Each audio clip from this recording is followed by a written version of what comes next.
Hello everyone! Welcome to my YouTube channel, Dongs TV. Kung di pa kayo nakasubscribe, mag-subscribe na. At saka paki-like and share lang para mapanood nyo akong ibang video. At saka huwag nyo kalimutan, pindutin yung notification bell para updated nyo, mapanood yung aking ibang video guys. For today's video guys, magbigay ako ng tips para sa mga OFW na nagtatrabaho dito sa Middle East. Guys, mag-iipon pa ako ng tubig ngayon guys. Kasi pag hindi ka mag-ipon ng tubig, grabe napakainit dito guys. Sobrang init ngayon, July, saka August, grabe guys. Para to sa mga OFW na nagtatrabaho dito sa Middle East, kailangan natin mag-ipon ng tubig at saka magpalamig ng tubig sa mga lalagyan. Kung may mga galon kayo dyan o mga timba, sana lagyan nyo na yan. Kasi pag hindi ka nagpalamig, hindi kayo makaligo ng panandalian. Kasi sobrang init. So nga guys, bigay ako ng tips sa mga OFW. So ngayon guys, mag-iipon po ako ng tubig. Tara guys, samahan niyo ako guys. So guys, yan po yung lalagyan ko ng tubig para mapalamig ko ang tubig dyan. Grabe guys, gusto kong maligo guys, di ako agad makaligo. Grabe init talaga ang tubig dito sa Middle East. Lalo na ngayon, July, August, yan ang pinakamainit guys. Ngayon guys, lalagyan ko siya ng tubig. Buksan ko lang yung gripo. Ayan. Ayan guys. Lagyan mo siya dito. Ayan. Antay ko siya mapuno.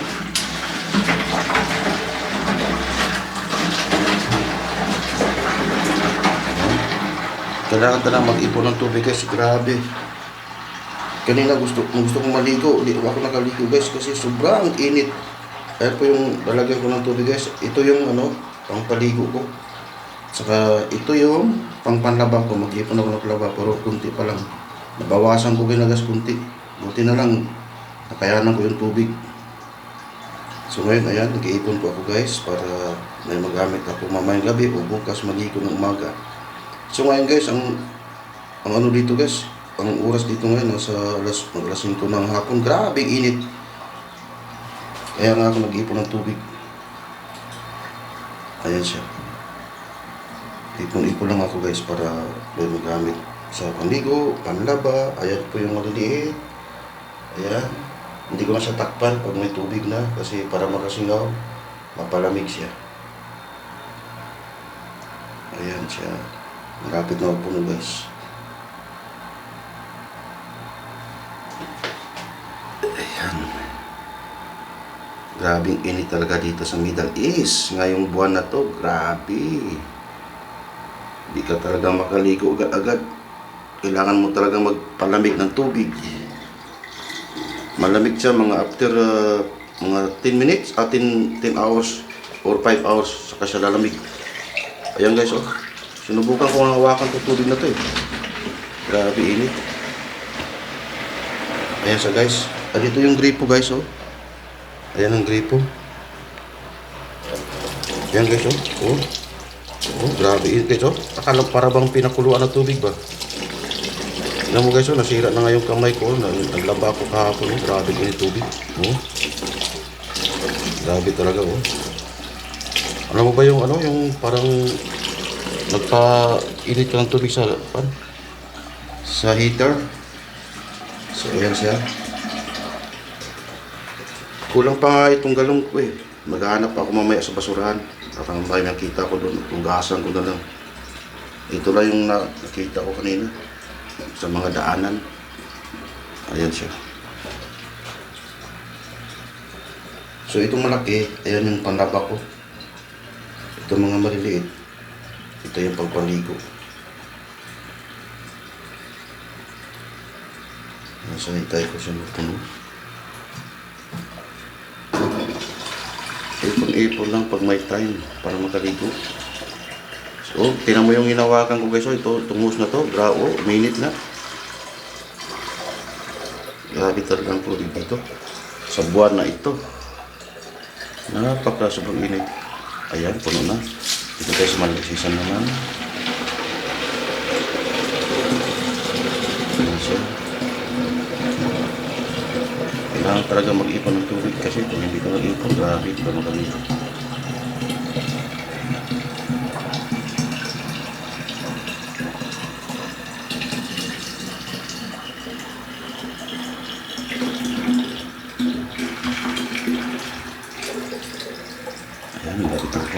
Dito naman tayo sa isa.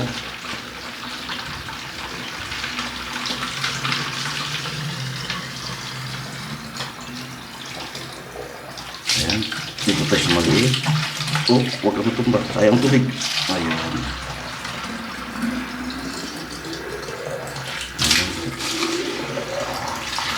Ito na. So guys, dito ko ilagay ngayon. Dito ko mag-dito na. Ito yung panglaba ko guys. Ayan. Kailangan ko talaga. Mamayang gabi guys. Ngayon alas 5 ng hapon dito. Mamayang gabi mga alas 9, malamig na yung mga tubig na yan. Hindi ko lang takpan para makasingaw siya. So ngayon dito siya, grabe talaga. At dito rin sa minto, init.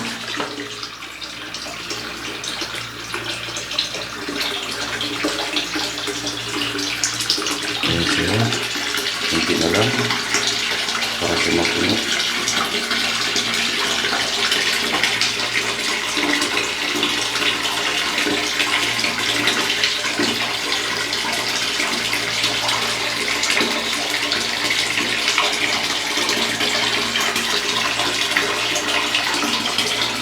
Kaya kayo mga nakatira sa Middle East, sana mapanood nyo aking video. Gayahin na lang yung ginagawa ko para pagising nyo o pagpasok nyo sa trabaho, may panligo kayo agad. Kailangan nyo mag-ipon-ipon para may magamit kayo. Kasi hindi kayo makaligo agad. Lahat ng mga OFW na nagtatrabaho sa Middle East, kailangan ito yung gawin nyo. Ito yung tips ko para sa inyo. Ayan, puno na siya. Ayan, tapos sira natin. Ayan. So, ayan na siya guys. Ayan na lang ipon natin. Mula sa mineral water hanggang sa palaki. Hanggang sa, ito yung nanay niya. O, dyan ako dyan ako mag-focus maglagyan ng tubig kasi pwede dyan, kung maubos yun yan mga yan, o lalagyan na naman ulit pag nagamit nyo, para kinabukasan may magamit agad. Pero ito yung panlaba ko. Kasi pag naglaba ka ng, hindi ka nagpalamig ng tubig, parang masunog yung kamay mo. Ganun kainit dito ngayon guys. Itong buwan na to, July. Saka August, yan yung killer sa init. Kaya nga, pag lumabas kayo sa labas, kailangan mag-sunglass kayo para di maano yung mata nyo. Kasi masakit sa mata. So guys, ayan sa guys. Sana yung mga OFW na nagtatrabaho sa Middle East, ito yung tips ko para sa inyo. Mag-ipon ng tubig para may magamit tayo pagligo kinabukasan. Diba guys? Salamat guys. Yung mga hindi pa nakapanood sa aking video guys, panoorin nyo para may maanuhan kayo, may matutunan kayo. Ito guys, para lang to sa mga may trabaho dito sa Middle East na paggising, may magamit na agad ng tubig na malamig. Kasi pag hindi kayo nag-ipon, grabe, ang init ng tubig, di kayo makaligo, parang pinakuluan. So guys, maraming salamat guys sa panonood sa aking video. Pakisupport na lang guys sa aking channel, Dongs TV. Sana di kayo magsawa mapanood sa aking video kasi bago lang po ako sa channel. Sana guys, maraming salamat guys sa inyo. God bless po. Bye-bye.